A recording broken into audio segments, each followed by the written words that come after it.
तो पिछली वीडियो में अपन ने प्रश्नावली 12 के अच्छे बेसिक को अच्छे प्रकार से समझ लिया था, उसके सारे सूत्र अपन ने नोट डाउन कर लिए थे। तो आज की वीडियो में अपन क्वेश्चन नंबर पहला करने वाले हैं। तो देखिए, सबसे पहले सवाल में अपन को दे रखा है दो घनों जिनमें प्रत्येक का आयतन 64 सेंटीमीटर क्यूब है। मतलब कि दो घन हैं, उन दोनों का अलग अलग जो आयतन है, मतलब कि पहले घन का जो आयतन है 64 सेंटीमीटर क्यूब है और जो दूसरे घन का आयतन है वो भी 64 सेंटीमीटर क्यूब ही है। ठीक है, तो दोनों का है। अब उसके बाद उसने बोला है अपन से कि दोनों को संलग्न कर एक ठोस बनाया जाता है। मतलब कि अपने पास जो पहला घन था ये वाला मान लेते हैं और दूसरा घन था अपने पास ये वाला, इन दोनों को मिलाकर एक नई आकृति बनाई जाती है। तो इससे प्राप्त घनाभ का पृष्ठीय क्षेत्रफल अपन को जो है ज्ञात करना है क्या। ठीक है, तो अब इसमें अपन लिखते हैं जो आकृति बनी वो अब क्या बनेगी भाई, दोनों घन को जोड़ देंगे अपन, तो जो आकृति बनेगी वो घनाभ की बन जाएगी। ठीक है, तो देखिए अपन सबसे पहले लिखते हैं इसमें प्रत्येक घन का आयतन। प्रत्येक घन का आयतन कितना था, 64 सेंटीमीटर क्यूब था। अब मैंने आपको घन का आयतन बता ही रखा है। घन का आयतन कैसे निकालते हैं, अपन भुजा क्यूब से निकालते थे। ठीक है, तो यहाँ पे जो क्यूब रूट है, क्यूब रूट अपन यहाँ पे लगा देंगे 64 पे। 64 का क्यूब रूट कितना होता है, 4 होता है। 4 कैसे होता है अपन जानते हैं, 4 का जो घन होता है, मतलब 4 के ऊपर 3 बार लिख के गुणा करें अपन भाई, 4 चौक 16 और 16 को अपन 4 से गुणा करेंगे कितना आ जाएगा, 64 आ जाएगा। तो उसी प्रकार से 64 का जो क्यूब रूट होता है वो कितना होता है अपने पास, 4 होता है। ठीक है, अब जो अपने पास घनाभ की जो लंबाई हो जाएगी भाई, अगर इन दोनों को मिला दें तो इसकी यहाँ से लेके यहाँ तक की जो लंबाई होगी वो 4 हो जाएगी और इसकी यहाँ से यहाँ तक की लंबाई भी कितनी जाएगी अपने पास, 4 हो जाएगी। तो जब अपन घनाभ की लंबाई लिखेंगे तो घनाभ की लंबाई कितनी हो जाएगी, 4 + 4 बराबर 8 सेंटीमीटर हो जाएगी। ठीक है, इस जो घनाभ है, घनाभ की जो चौड़ाई है, और घनाभ की चौड़ाई अपने पास यहाँ से यहाँ तक की कितनी रहेगी, केवल 4 ही रहेगी, चाहे उसे आप कैसे भी जोड़ दो।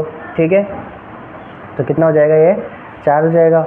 घनाभ की ऊंचाई जो कितनी रहेगी, घनाभ की ऊंचाई अपने पास यहाँ से यहाँ तक, चाहे इसकी देख लें यहाँ से यहाँ तक, दोनों ही यहाँ से यहाँ तक की 4 ही रहेगी। ठीक है, तो अपने पास जब घनाभ की लंबाई कितनी हो गई, 8 हो गई। घनाभ की चौड़ाई अपने पास 4 है। घनाभ की जो ऊंचाई वो अपने पास कितनी रहेगी, 4 रहेगी।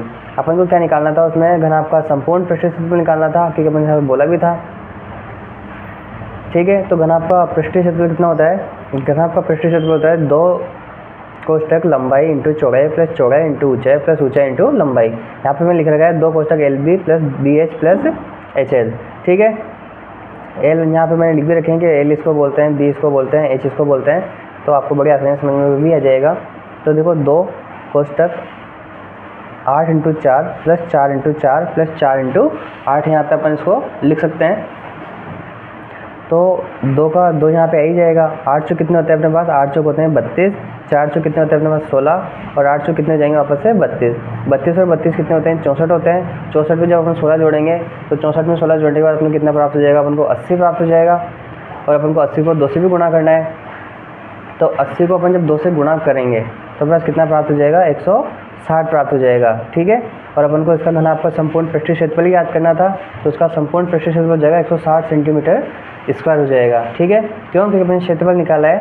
जब भी अपन क्षेत्रफल निकालते हैं तो अपन सेंटीमीटर स्क्वायर इसमें लगाते हैं, और जब अपन आयतन निकालते हैं तो अपन क्या लगाते हैं इसमें, भुजा क्यूब या सेंटीमीटर क्यूब, मतलब भुजा क्यूब लगा देते हैं उसमें। ठीक है, तो ये दोनों आप चीज़ आपको याद रहें कि जब आयतन हो तो उसमें अपन भुजा क्यूब लगाते हैं, और जब क्षेत्रफल निकालें तो उसमें अपन सेंटीमीटर स्क्वायर लगाते हैं क्या। ठीक है, तो इसी के साथ अपना जो पहला क्वेश्चन था वो यहाँ पे कंप्लीट होता है। अपन बढ़ते हैं क्वेश्चन नंबर 2 की तरफ। सेकंड वाले क्वेश्चन में दे रखा है कि कोई बर्तन एक खोखले अर्धगोले के आकार का है। ठीक है, उसका जो आकार है कौन सा है, अर्धगोले आकार का है, खोखले अर्धगोले आकार का है, जिसके ऊपर एक खोखला बेलन अध्यारोपित है। मतलब कि देखो अपने पास एक जो बेलन है वो यहाँ से यहाँ तक इस पर एक अध्यारोपित कर रखा है अपन ने। ठीक है, काय के ऊपर कर रखा है अपने अर्धगोले के ऊपर। देखो अर्धगोला अपने पास नीचे था और अपन एक बेलन को क्या कहते हैं, उसके ऊपर रख रखा है, मतलब कि उसके ऊपर अध्यारोपित कर रखा है। ठीक है, इस बार इसमें बोला है कि अर्धगोले का जो व्यास है वो कितना है, अपने पास 14 सेंटीमीटर इसमें है। ठीक है, और अपन को व्यास से काम नहीं होता, अपन को कैसे काम होता है, अपन को त्रिज्या से काम होता है। ठीक है, ध्यान रहे बेलन की कुल ऊंचाई 13 सेंटीमीटर है। इस इस बर्तन का आंतरिक पृष्ठीय क्षेत्रफल अपन को जो है ज्ञात करना है। तो मैं आपको एक चीज़ बता दूं, अगर आपको कभी कभी कोई सवाल समझ में नहीं आए तो सबसे पहले आप उसमें वो चीज़ देखो जो आपको बिल्कुल आसानी समझ में आ रही है, या फिर उसमें जो आराम से दे रखी है। तो सबसे पहले देखो, इसमें अपन को सबसे पहले यहाँ पे एक चीज़ दे रखी है, अर्धगोले का व्यास कितना दे रखा है, 14 दे रखा है। तो आपको यहाँ पर लिख लेना है कि अर्धगोले का व्यास जो है कितना हो जाएगा, 14 सेंटीमीटर हो जाएगा। इसके बाद अपन को यहाँ पे पता है, अपन इसका क्या कर सकते हैं, त्रिज्या निकालनी होती है अपन को। क्या लिख सकते हैं अपन, अर्धगोले की त्रिज्या कितनी हो जाएगी, 7/2 करके निकालेंगे तो 7 हो जाएगी अपने पास। 14/2 करके निकालेंगे, सॉरी, तो 14 में 2 का भाग देंगे तो 7 हो जाएगा। ठीक है, इसके बाद अपन को दे रखी है बर्तन की कुल ऊंचाई कितनी दे रखी है अपने पास, वो दे रखी है इसमें 13 सेंटीमीटर। ठीक है, तो अपन को ये वाली चीज़ भी यहाँ पे उसके बाद इसमें मेंशन करनी है। तो बिल्कुल अपन लिख सकते हैं इसमें कि बर्तन की कुल ऊंचाई कितनी हो जाएगी, 13 सेंटीमीटर हो जाएगी। क्या अब आगे देखते हैं, तो देखिए आगे अर्धगोले की त्रिज्या अपन निकाल लेंगे, 14/2 करके निकालेंगे तो 7 हो जाएगी। इसकी कुल ऊंचाई 13 सेंटीमीटर हो जाएगी, जो कि मैंने आपको बता रखी थी। अपन को बेलन की ऊंचाई निकालनी है, तो अपन क्या करेंगे, कुल ऊंचाई में से अर्धगोले की ऊंचाई को अपन क्या करेंगे, माइनस कर देंगे। 13 में से कितने जाएंगे अपने पास, 7 माइनस हो जाएंगे। तो 13 में से 7 जाएंगे तो कितने बचेंगे अपने पास, 6 बच जाएंगे। तो बेलन की ऊंचाई अपने पास कितनी आ जाएगी, 6 आ जाएगी। ठीक है, उसके बाद अपन लिखेंगे बर्तन का पृष्ठीय क्षेत्रफल। बेलन का पृष्ठीय क्षेत्रफल कैसे निकालेंगे, बेलन का क्षेत्रफल प्लस अर्धगोले का क्षेत्रफल। ठीक है, तो यहाँ पे अपने बेलन का वक्र पृष्ठीय क्षेत्रफल निकाल रखा है और अर्धगोले का क्षेत्रफल निकाल रखा है। तो देखो अब इसके बाद 2 का 2 आ जाएगा। पाई का मान कितना होता है, 22/7 का 22/7 लिख लेंगे। आर अपने पास कितना आया था, आर अपने पास आया था इसमें 7, और एच का मान जो था अपने पास कितना आया था, 6 आया था। तो पहले ये यहाँ पे आएगा कितना, यहाँ पे आएगा 7 और यहाँ पे आएगा 6। तो 7 के बाकी से 7 कट जाएगा। ठीक है, इसके बाद प्लस का अपन प्लस लिख लेंगे, 2 का 2 आ जाएगा। पाई का मान कितना होता है, 22/7 का 22/7 अपन लिख लेंगे। यहाँ पे आर स्क्वायर करना है, मतलब कि 7 × 7 अपन को यहाँ पे करना है। क्या, तो यहाँ पे एक चीज़ देखो, अपन यहाँ पे 7 काट दिया। 22 को 6 से गुणा करेंगे, तो 22 को 6 से गुणा करने पर अपने पास कितना प्राप्त हो जाएगा, 132। और 132 को अपन को 2 से गुणा करेंगे तो कितना हो जाएगा अपने पास, 264 यहाँ पे प्राप्त हो जाएगा। ठीक इसी प्रकार यहाँ पे 7 से 7 को काट देंगे, 22 को 7 से गुणा करेंगे तो कितना आ जाएगा अपने पास, 154 आएगा। और 154 को जब 2 से गुणा करेंगे तो अपने पास कितना आ जाएगा, 308 प्राप्त हो जाएगा। और 264 में 308 जोड़ेंगे तो अपने पास कितना आ जाएगा, 572 सेंटीमीटर स्क्वायर। ठीक है, तो ये अपना जो सेकंड सवाल था वो यहाँ पे अपन ने कंप्लीट कर लिया है। तो बिल्कुल आपको वो अच्छे समझ में आ गया होगा। तो अपन अब क्वेश्चन नंबर 3 भी कर लेते हैं। तो क्वेश्चन नंबर 3 देखते हैं अपन। अब इसमें दे रखा है अपन को एक खिलौना 3.5 वाले एक शंकु आकार का है। ठीक है, जो उसी त्रिज्या वाले एक अर्धगोले पर अध्यारोपित है। तो इस खिलौने की संपूर्ण ऊंचाई जो है उसमें दे रखी है 15.5 सेंटीमीटर। इस खिलौने का संपूर्ण पृष्ठीय क्षेत्रफल हमको ज्ञात करना है। देखो जो खिलौना बना हुआ है कैसे बना है, तो शंकु से बना है, एक अर्धगोले से बना हुआ है। ठीक है, तो जो चीज़ अपन को दे रखी है पहले अपन वो चीज़ें इसमें नोट डाउन करते हैं। अपन को यहाँ पे दे रखा था कितना, 3.5 दे रखा है, और ये क्या है, शंकु की त्रिज्या है। ठीक है, तो यहाँ पे अपन लिख लेंगे शंकु की त्रिज्या कितनी, 3.5 दे रखी है। 3.5 को अपन 7/2 भी लिख सकते हैं, जो आपको अच्छा लगे वो आप यहाँ पे इन दोनों में से मेंशन कर सकते हो। 3.5 आपको लगता है कि आप 3.5 भी लिख सकते हो, 7/2 का 7/2 भी लिख सकते हो। ठीक है, खिलौने की संपूर्ण ऊंचाई अपन को दे रखी कितनी, 15.5। तो अपन 15.5 का 15.5 यहाँ पे उतार देंगे। शंकु की ऊंचाई कितनी दे रखी थी अपन को, शंकु की जो ऊंचाई थी अपन को निकालनी है। कैसे निकालनी है, संपूर्ण ऊंचाई में से अपन क्या माइनस कर देंगे, अर्धगोले की ऊंचाई माइनस कर देंगे। मतलब कि इस पूरी ऊंचाई में से ये अपन को 15.5 दे रखी है, यहाँ से लगाकर यहाँ तक। तो इसमें से अपन यहाँ से लेकर यहाँ तक की अगर माइनस कर देते हैं त्रिज्या, तो अपने पास यहाँ से लेकर यहाँ तक का क्या कहते हैं, ऊंचाई आई जाएगी। ठीक है, आएगी शंकु की।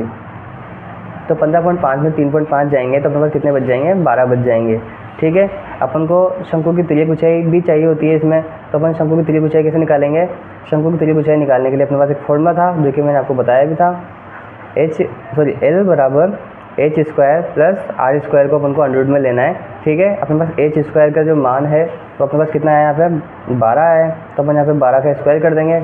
और अपने पास r का जो मान था कितना था, 3.5 था। तो अपन 3.5 यहाँ लिख देंगे।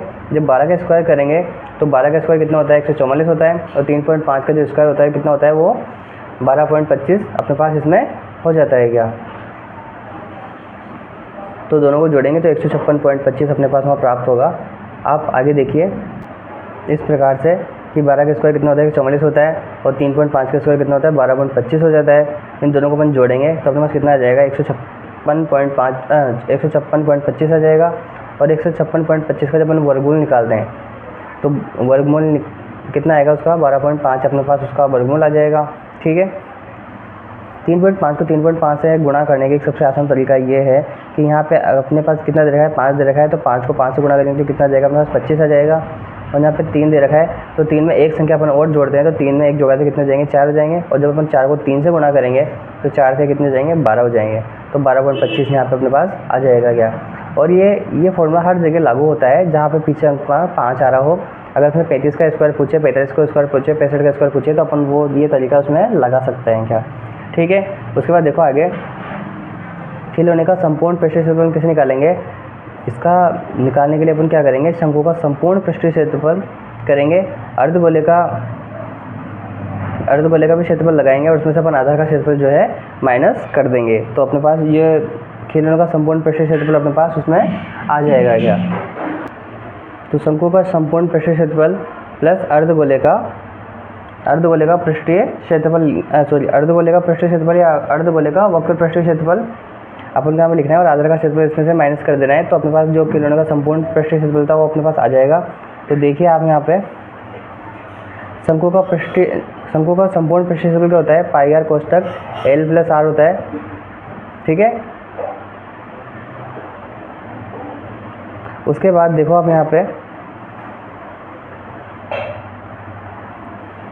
अर्धगोले का जो पृष्ठीय क्षेत्रफल होता है वो क्या होता है 2 पाई R स्क्वायर होता है और इसमें से माइनस करना है अपन को आधार का क्षेत्रफल। तो यहाँ पे आप थोड़ा सा समझते हुए चलें। देखो पाई का मान कितना होता है पाई का मान होता है 22/7। ठीक है, R का मान अपन कितना दे रखा था 3.5 दे रखा था तो अपने 7.2 में मान रखा है। तो यहाँ पे देखो 7/7 काट देंगे अपन और 2 के पागे से 22 को काट देंगे अपन कितनी बार 11 बार काट देंगे। ठीक है, यहाँ पे अपन को दे रखा है L का मान कितना था 12.5 था तो अपन यहाँ पे 12.5 लिख रखा है। R का मान अपने पास कितना 3.5 तो अपन 3.5 भी अपन यहाँ पे लिख रखा है। 12.5 में 3.5 जोड़ेंगे तो कितना हो जाएगा अपने पास 16 हो जाएगा।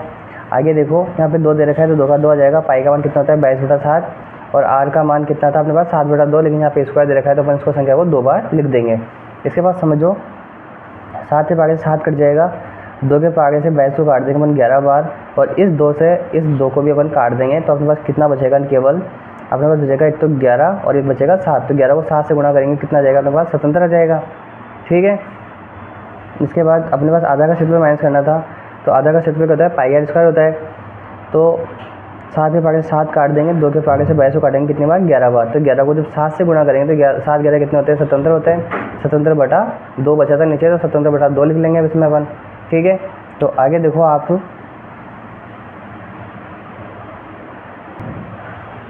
11 को जब 16 से गुणा करेंगे अपन तो अपने पास कितना आ जाएगा 176 आ जाएगा। ठीक है, और यहाँ पे 77 का 77 दे रखा है तो 77 का 77 लिख लेंगे अपन।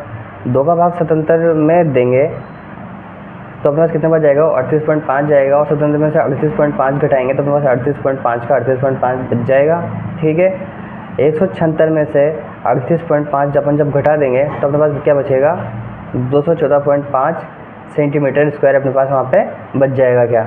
ठीक है, इस सवाल को आप इस प्रकार से भी कर सकते हो यहाँ पे कि यहाँ पे 11 को 16 से गुणा किया तो अपने पास कितना आया 176 आया। ठीक है, 77 यहाँ पे 77 और अपन को 77/2 का लसल लेना है तो आप दोनों का लसल लोगे तो 77 को 2 से गुणा करेंगे तो कितना जाएगा अपने पास 154 आ जाएगा।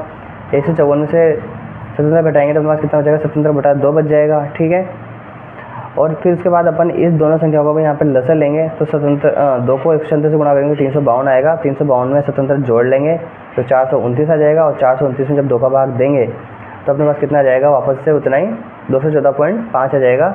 लेकिन इससे अच्छा मैंने यहाँ पे 3 लाइनों में सवाल को कर रखा है तो इतना अच्छा करने से अच्छा है कि आप इतना सा केवल इसमें कर देना। लेकिन फिर भी आपके पास 2 तरीके हो गए तो आपको जो भी पसंद आए आप उन दोनों में से कोई सा भी एक इसमें उतार सकते हो या रिटर्न उसमें कर सकते हो जो भी आपको पसंद आए। ठीक है, तो इसी के साथ अपना जो क्वेश्चन नंबर 3 था वो यहाँ पे पूरा होता है। अपन अब क्वेश्चन नंबर 4 करते हैं। तो देखिए अपन को दे रखा है इसमें अगला सवाल भुजा 7 वाले घनाकार ब्लॉक के ऊपर एक अर्धगोला रखा हुआ है। अर्धगोले का अधिकतम व्यास क्या हो सकता है? इस प्रकार बने ठोस का पृष्ठीय क्षेत्रफल अपन को ज्ञात करना है। तो देखो जो अपन को दे रखा है अपन वही लिखेंगे यहाँ पे। घन की भुजा अपन को दे रखी थी कितनी? 7/2 सेंटीमीटर। और उसके ऊपर अपन को क्या रखा हुआ था? गोला रखा हुआ था जिसका जो अधिकतम व्यास था, अधिकतम व्यास भी उसका कितना हो जाएगा? 7 ही होगा। तो उसकी जो त्रिज्या हो जाएगी उसको अपन क्या कर लेंगे? आधा कर लेंगे। 7/2 करके उसकी त्रिज्या पर निकाल लेंगे तो कितना हो जाएगी अपने पास? 7/2। इसका अधिकतम व्यास कितना ही होगा? आप वो भी ध्यान रखें, इसका अधिकतम व्यास जो होगा वो 7 ही होगा। तो यहाँ पे लिख रखा है मैंने कि अर्धगोले का जो अधिकतम व्यास होगा वो 7 सेंटीमीटर ही होगा। ठीक है। अब तो देखो किस प्रकार से निकालना है अपन को। ठोस का पृष्ठीय क्षेत्रफल को निकालना है तो अपन क्या करेंगे इसमें? घन का क्षेत्रफल। ठीक है, घन का पृष्ठीय क्षेत्रफल लगाएंगे इसमें। अर्धगोले का वक्र पृष्ठीय क्षेत्रफल लगाएंगे और उसमें से अपन क्या करेंगे? आधार का क्षेत्रफल माइनस कर देंगे। क्यों? क्योंकि दोनों का आधार 1 करने के लिए अपन को इसका एक आधार को अपन इसका आधार का क्षेत्रफल इसमें से अपन माइनस कर देंगे क्या। ठीक है। तो देखो इसका सूत्र क्या होता है? 6 भुजा square plus 2 pi r square और आधार का क्षेत्रफल जानते हैं पाई आर स्क्वायर, जो कि अपने पिछले साल में भी लगाया था। ठीक है।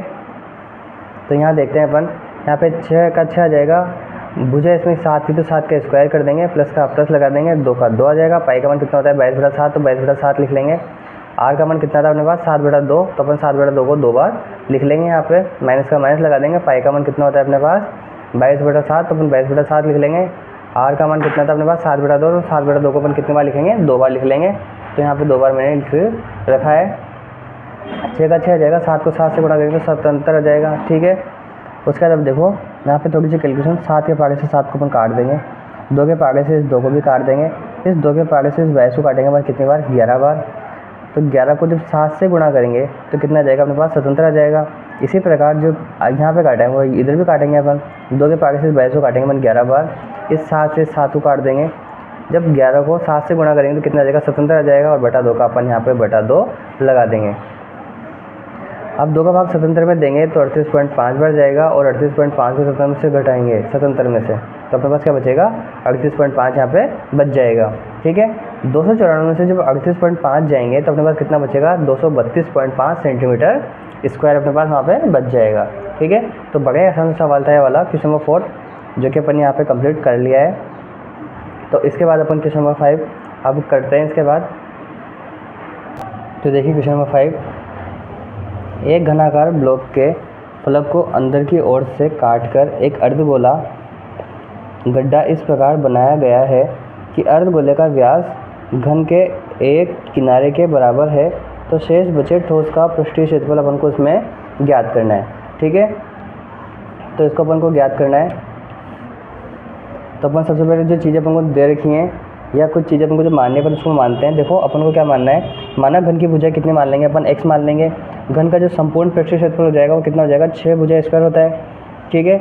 अपने पास भुजा का जो मान अपन ने माना है, क्या माना है? x माना था तो अपन x लिख लेंगे। यहाँ पे स्क्वायर था तो अपन स्क्वायर लगा लेंगे।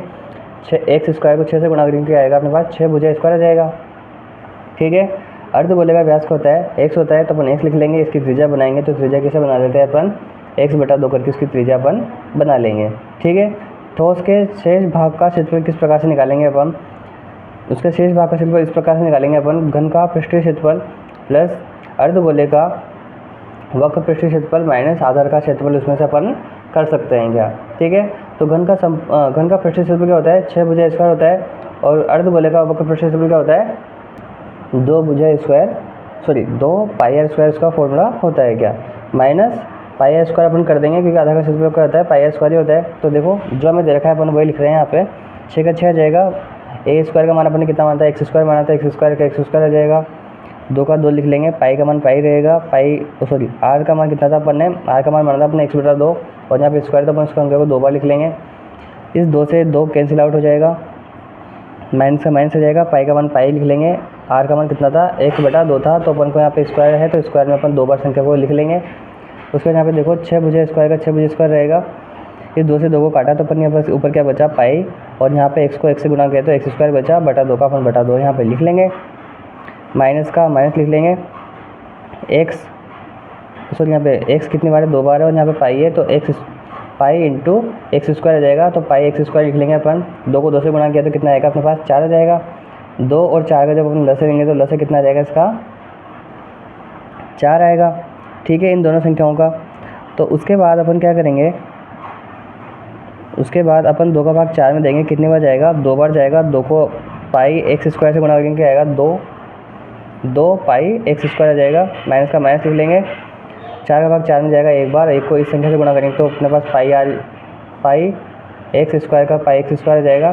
2 पाई एक्स स्क्वायर में से अपने पास 1 पाई एक्स स्क्वायर जाएगा, तो 2 में से 1 जाएगा तो केवल एक ही बचेगा अपने पास, तो पाई एक्स स्क्वायर बच जाएगा अपने पास, बटा 4 का बटा 4 लिख लेंगे अपन यहाँ पे। उसके बाद इन दोनों संख्याओं का लसर लेंगे तो दोनों संख्याओं का लसर कितना जाएगा अपने पास, 4 आ जाएगा। ठीक है, 1 का भाग 4 में देंगे तो कितनी बार जाएगा, 4 बार जाएगा। 4 को 6 से गुणा करेंगे, 6 चौक कितने जाएंगे, 24 हो जाएंगे। 24 एक्स स्क्वायर जाएगा, प्लस का प्लस लगा लेंगे।